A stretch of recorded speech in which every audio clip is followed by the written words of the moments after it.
Alors, avant de rencontrer Emmaüs, j'avais une image, je crois vraiment l'image de tout le monde, hein, les chiffonniers, voilà.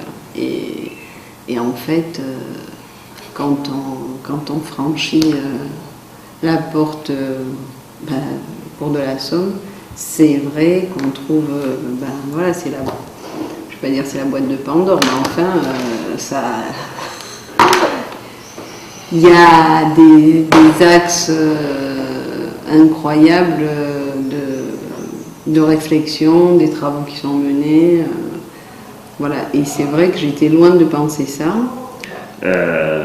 Moi, ce qui m'intéressait dans ses qualités, c'est le fait qu'elle soit juriste. Parce que je crois qu'aujourd'hui, dans une équipe, on a monté des équipes multidisciplinaires. On a des sociales, on a des éducateurs, des animateurs, des conseillères, on a tout un panel. Et je crois qu'aujourd'hui, il faut un juriste. Parce que les situations sont compliquées. On est à la fois dans une situation où, comme on le disait, il faut protéger les gens, mais on ne les protège pas avec des billes. Il faut aujourd'hui amener des documents et Aude a apporté de la rigueur. Alors ça, c'est un mot absolument, au niveau des travailleurs sociaux, je suis bien placé, je suis moi-même travailleur social, donc je peux dire que le travailleur social est plutôt dans l'arrangement. Alors on bricole, on arrange, on fait, mais ça c'était à une époque. Aujourd'hui, ça a complètement changé et il faut la rigueur. Et le défi que Aude a apporté, c'est de nous obliger à avoir un peu de rigueur. C'est jamais simple d'arriver dans une équipe qui est constituée, et plus que constituée, parce qu'il y a quand même un bloc. Après, je crois que moi j'ai besoin des travailleurs sociaux, et puis les travailleurs sociaux trouvent aussi un intérêt, je crois, dans un juriste sur le site. Alors c'est vrai qu'au départ, les juristes et les travailleurs sociaux, on n'est pas tout à fait sur la même planète, mais finalement, je crois que ça peut quand même bien cohabiter. Je crois que pour protéger quelqu'un, et c'est ce que fait Emmaüs, protéger les gens, il faut quand même à minima connaître leurs droits, parce que le droit protège malgré tout. Les personnes qui sont reçues ici ont plutôt une image du droit qui sanctionne, mais le droit protège, et ça, il faut le dire. Et c'est vrai que je le rappelle très souvent. La cellule DALO, donc le droit au logement opposable, en est quand même une bonne illustration. J'ai longtemps été cadre, donc directeur, mais j'ai toujours dit que j'étais un éducateur spécialisé, assumant des fonctions de cadre. Alors, à Emmaüs, je suis non seulement un éducateur spécialisé, retraité, et j'ai la possibilité m'a été donnée de pouvoir retourner à mes amours, c'est-à-dire à aller vers les gens qui sont le plus en difficulté, sans savoir pourquoi, ni comment. C'est-à-dire il n'y a pas de protocole, on ne sait pas des réunions, on ne sait pas quoi faire, on cherche. Et c'est cette idée de chercher, avec le groupe qui travaille autour de Bouliac, puisque c'est autour de Bouliac, hein, c'est cette idée de chercher pour chaque situation une réponse ou une approche qui est le plus passionnant effectivement depuis 5 ans. J'étais arrivé sur Bordeaux, ça faisait pas longtemps, et que j'habitais en toile de tente. Et j'étais sur un chantier d'Eiffel et Eiffage, et ce chantier allait fermer. Alors comme j'étais installé dessus, bon, j'avais l'eau, l'électricité quand même, mais c'était en toile de tente. Et j'avais tout, quoi, les douches, les sanitaires, j'avais tout. Mais bon, ça allait fermer, alors donc j'avais plus d'endroit pour me reposer encore en travaillant, en voulant travailler. Continuer à travailler. Alors ça a fait que je me suis retrouvé, on m'a demandé si je voulais aller à Bouillac, j'ai été visité et c'est comme ça, par connaissance, que je suis rentré à Bouillac. Voilà. 2007, les Don Quichotte. On gère avec Pierre Wessenberger et l'équipe sociale qui est toujours là, parce que même si elle n'était pas présente, on s'orientait les personnes. La fin de crise des enfants de Don Quichotte. Et puis on se retrouve avec une quinzaine de personnes dont on ne sait pas quoi faire. Toujours en quête de proposer, nous voilà partis à la recherche d'un lieu. Donc ces personnes avaient des chiens, donc allez, il faut trouver un lieu assez contenant et assez, pas dans Bordeaux même, parce que c'est trop compliqué avec des chiens, donc un peu à la campagne. Nous voilà en quête donc de chercher un lieu, et Dieu y pourvoira, ou l'abbé Pierre y pourvoira, nous le trouvons, c'est à Bouillac. Et nous voilà partis à créer, avec les services de l'État, ce qu'on appelle de la stabilisation. Alors à l'époque, c'était quand même tout nouveau, et on ne savait pas trop vers quoi on allait. L'idée, c'était que les gens en avaient marre, ça c'est les Don Quichotte qui l'ont montré, de tous les dispositifs, que ces gens étaient bourlingués d'un bureau à un autre et sans solution. Donc nous voilà avec des personnes qui disent, nous on est prêts à faire quelque chose, mais arrêtez de nous arranger des choses qui n'ont pas de finalité. Donc, nous, on leur dit, voilà, vous n'avez pas de projet, ce n'est pas un problème. Venez, et la simple chose, nous, on vous propose un hébergement. Vous vous stabilisez là, et vous verrez après comment on va un petit peu aller construire ce projet. Parce que même si on avait des idées, cette grande...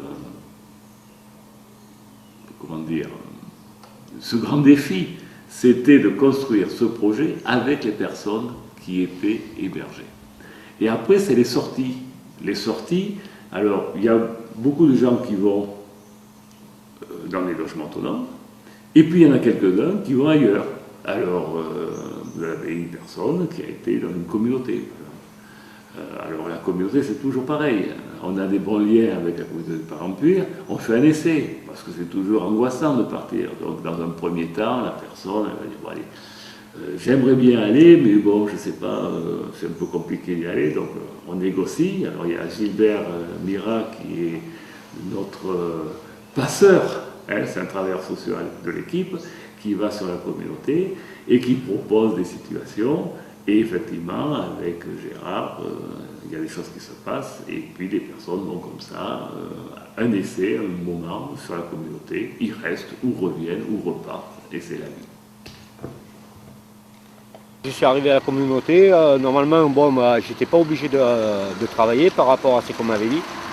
Et si c'est moi qui ai demandé déjà à travailler, quand je suis arrivé, c'était le premier dimanche du mois. C'était donc la grande vente. Je suis arrivé le jeudi et le dimanche, c'était la grande vente.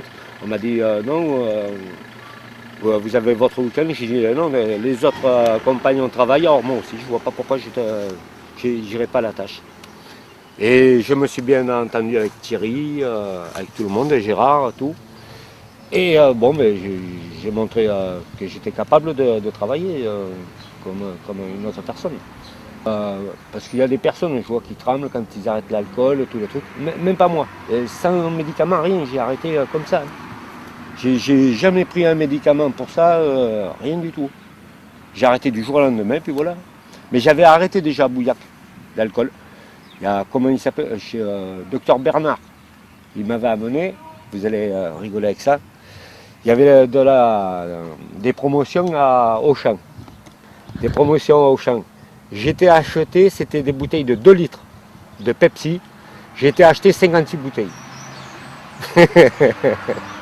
Et oui, elles étaient à peu près entre 20 et 30 centimes la bouteille de 2 litres de Pepsi Cola. Alors ça fait que j'en ai pris presque une palette. Et j'ai arrêté réellement de boire comme ça. J'ai m'étais mis au Pepsi Cola et tout. Et tout le monde n'en revenait pas. Et puis ça s'est très bien passé, quoi. Je crois que Claude, dans le cadre de Bouillac, qui est un cadre extrêmement souple, a réussi monter, à s'imaginer, à imaginer, à monter des projets pour lui-même, en se disant je vais faire ceci, je vais faire cela, et de nous embarquer tous dans un projet, et de nous faire rêver à ce qu'il allait faire. Et effectivement, chaque fois qu'on arrivait à l'échéance, c'est-à-dire tout est mis en place, tout est prêt, Claude, tu n'as plus qu'à faire le petit pas qui te permet de réaliser ton désir, et bien Claude, il nous claquait dans les doigts. Et il nous a fait ça presque 3 ans quand même. Alors c'est vrai que sa présence était une présence chaleureuse, il avait plein d'idées, depuis ses œufs coques noirs, le soir de Noël, enfin, il est débordant d'imagination, avec des grosses crises enfin il avait au moins des grosses crises où il n'allait pas bien, mais toujours un projet, toujours une élaboration, et ça foirait au dernier moment, jusqu'au jour où on n'a pas vu arriver. C'était un moment donné, c'était un croisement de Bouliac. Bouliac allait se mettre sous tente en attendant que les travaux se réalisent. Bouliac allait trouver une espèce de rythme pour passer l'été. Il a commencé à ramasser tout le cuivre qu'il pouvait trouver.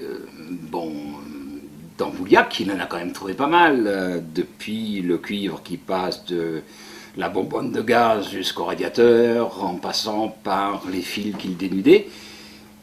Et puis il allait le vendre. Avec la particularité, il allait vendre son cuivre et ramener l'argent, mais c'était pour tout le monde. Il trouvait le moyen de nourrir tout le groupe. Pendant un moment, il nous a même trouvé un cirque Bouglione qui allait lui racheter la ferraille. Quand je lui dis mais la ferraille elle appartient à Emmaüs, il me dit oui. Enfin, ils nous achètent quand même la ferraille et puis ils vont me donner une caravane. Il a été très déçu parce qu'il n'a jamais eu la caravane, par contre le fer est parti. Et là on le retrouve, c'est dans un rêve, dans quelque chose qu'il rêvait et qu'il a pu réaliser en allant à la communauté. Ça. Alors c'est vraiment une page qui se tourne pour lui, à tel point que lorsque j'y vais, j'ai du mal à retrouver le garçon qui plaisante pour fuir la réalité du moment, pour ne pas répondre aux questions, pour expliquer que c'est les autres qui sont responsables. Là, non, j'ai rencontré quelqu'un qui voulait me vendre quelque chose. C'était le comble, quoi. Mais c'est vrai que c'est beau. C'est une belle démarche. Je pense que chez Emmaüs, c'est les personnes qui viennent, bon, il y a beaucoup de roulements, quoi. Je pense que c'est naturel, quoi.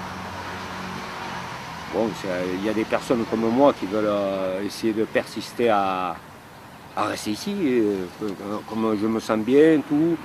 Je vois grâce à Emmaüs, ça fait 15 jours de ça, maintenant j'ai pu re-rentrer en contact avec mon fils que je n'avais pas vu depuis 14 ans. Alors, donc j'ai beaucoup de choses qui arrivent que si je n'avais pas rencontré réellement Emmaüs, ça me serait plus jamais arrivé. Je sais que c'est Emmaüs qui me donne des coups de pied dans le cul. Voilà. J'ai pas trop discuté de ma nouvelle vie. J'ai parlé que j'avais trouvé du travail. Il s'est aperçu de lui-même que j'habitais dans un petit chalet et tout, que j'étais bien installé, tout le truc. Il s'en est rendu compte. Et c'est pour ça qu'il m'a retéléphoné pour qu'on ne perde pas contact et tout le truc. C'est un truc qui est primordial, ça. Dans ma vie, ça m'a fait un grand truc qui a changé. Dans quelques semaines, bon, mais je serai toujours le même. J'adore le travail que j'ai fait. Mais c'est plutôt, moi, ce que je regarde, c'est l'évolution que j'ai fait en peu de temps, en très peu de temps. C'est surtout je me base sur ça. Et puis, je veux encore appuyer, quoi, que ça continue, quoi. Et je sais que je ne baisserai pas les bras. Il y a M. Pierre, justement, quand il est venu samedi dernier, qui me l'a expliqué au magasin, on lui avait dit que des félicitations de moi, qu'ils étaient très contents de mon travail et tout le truc. Mais j'ai les remerciements de Thierry et tout. Si j'ai besoin de quelque chose, aussitôt, Il prend sa voiture avec sa femme et il m'amène faire des courses, acheter des habits, n'importe quoi. Il y a un retour de manivelle. Et c'est cette entente que j'aime bien. C'est pas bon, tu travailles et puis tu restes dans ton coin. Non, non, non. Il y a une bonne amitié entre les compagnons, il y a une amitié qui est formidable. C'est une famille. C'est une deuxième famille. Voilà. Et pour eux que ça dure.